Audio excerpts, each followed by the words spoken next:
રાજકોટમાં સિવિલ હોસ્પિટલના ડોક્ટર ખાનગી પ્રેક્ટિસ કરતા હોવાનો પર્દાફાશ થયો છે। સરકારી પગાર લઈને ખાનગી હોસ્પિટલમાં તેઓ પ્રેક્ટિસ કરતા હતા। રાજકોટ મેડિકલ કોલેજના 19 જેટલા ડોક્ટર સામે આ આક્ષેપ કરવામાં આવ્યો છે।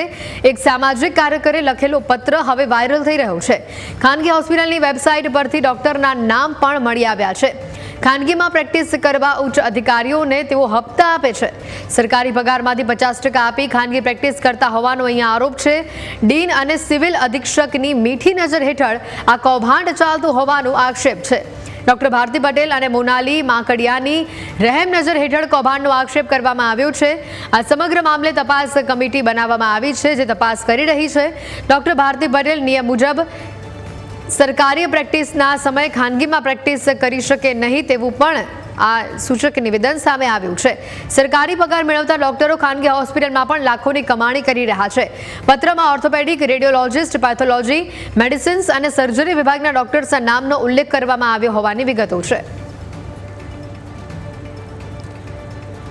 મોટા સમાચાર સામે આવી રહ્યા છે। સામાજિક કાર્યકરે આ સમગ્ર મામલે પત્ર એક વાયરલ કર્યું છે, જેમાં એ તમામ ડોક્ટર્સના નામ છે કે જેઓ સરકાર પાસેથી પણ પગાર લે છે અને ખાનગી હોસ્પિટલોની અંદર પણ પ્રેક્ટિસ કરે છે અને ઊંચો પગાર તેઓ મેળવી રહ્યા છે। એ તમામ ડોક્ટર્સના નામ પણ સામે આવ્યા છે, જેઓ વિરુદ્ધ કડકમાં કડક કાર્યવાહીના આદેશ આપવામાં આવ્યા છે।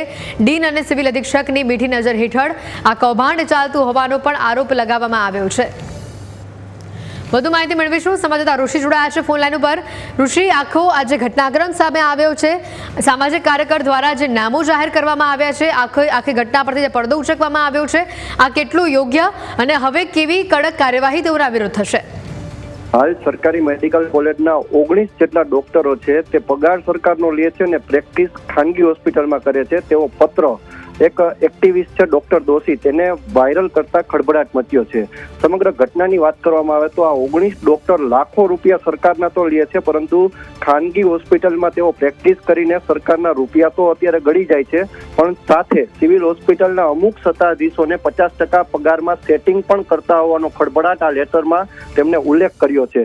ખાસ સિવિલ હોસ્પિટલના અધિક્ષક મોનાલી માકડિયા અને સાથે જે રેડિયોલોજીસ્ટ ડોક્ટર્સ છે, મેડિસિન્સ ડોક્ટર્સ છે, સર્જરી વિભાગ છે, તમામ ડોક્ટર્સ છે આમાં સંડોવાયેલા હોવાનો આ પત્રમાં ઉલ્લેખ કરવામાં આવ્યો છે।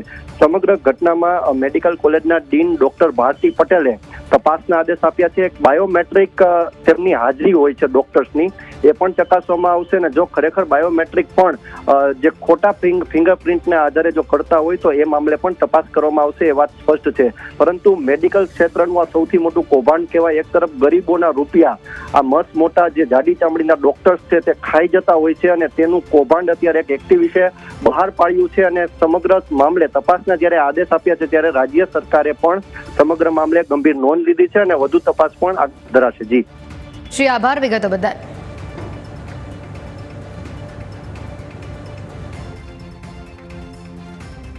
જે અમને લેટર મળ્યો છે એની અમને જાણ થઈ એટલે હવે અમે તપાસ ચાલુ કરી દીધી છે। એટલા જ અમે માટે ભેગા થયા છીએ અને અમે તપાસ કરશું, બીજું અમે કાંઈ ન કરીશું। તમારે જ ખબર છે ને, તમે બધા જ મૂક્યો છે, તમને ખબર છે કે પ્રાઇવેટ પ્રેક્ટિસ કરે છે એવું આ ભાઈ અત્યારે બોલ્યા, બરાબર? તો એના માટે અમારે તપાસ કરવી જ પડે, એટલે અમે તપાસ ચાલુ કરી દીધી છે। અમે ભેગા થયા છીએ, અમે અમારી તપાસ ચાલુ કરી। નિયમમાં શું, નિયમ જે ડોક્ટરો પાસ આઉટ થાય એને એક વર્ષની એસઆરસી હોય છે અને પછી ગવર્મેન્ટ આસિસ્ટન્ટ પ્રોફેસર તરીકે નિમણૂક આપે છે। હજુ નથી આવી જશે, પણ અત્યારે અમને તપાસ માટે અત્યારે મળ્યો છે એટલે અમે તપાસ ચાલુ કરી દીધી। એ માટે તો તપાસ કરવાની છે, એને તમે તપાસ કરી છે। હા, બરાબર જ છે। હા, આવે છે। હાજરી પુરાવતા હશે કે નહીં પુરાવતા? હાજરી બાયોમેટ્રિકમાં પુરાવે છે અને પુરાવે છે। ઓલરેડી બાયોમેટ્રિક બધી જગ્યાએ લાગેલું છે એ, અને હવે તો જે એનએમસીના નિયમ પ્રમાણે મોબાઈલની અંદર જ બાયોમેટ્રિક્સ હોસ્પિટલમાં આવીને જ કરવાનું હોય છે અને એટલી રેન્જમાં જ બાયોમેટ્રિક થઈ શકે। પ્રાથમિક અમારી સામે જે તમે પેપરમાં મૂક્યું છે એ જ મારી સામે આવ્યું છે અને એ પ્રમાણે જ અમે અત્યારે તપાસ કમિટીની નિમણૂક કરવા બેઠા છીએ અને અમે હમણાં જ તપાસ કમિટીની નિમણૂક કરી અને તાત્કાલિક રિપોર્ટ કર્યો। નિયમ પ્રમાણે ગવર્મેન્ટમાં બધી મેડિકલ કોલેજમાં જોવા તો 9 થી 5। 9 થી 5 એ પછી એ ખાનગી પ્રેક્ટિસ કરી શકે કે ન કરી શકે? નિયમ શું છે? નિયમ તમે અત્યારે ગવર્મેન્ટે વિથ પ્રાઇવેટ પ્રેક્ટિસ એલાઉડ કરેલી છે અને બધા અમુક ડોક્ટરો બધા જે પ્રાઇવેટ પ્રેક્ટિસ સાથે જોઈન્ટ થયા છે તો કરી શકે।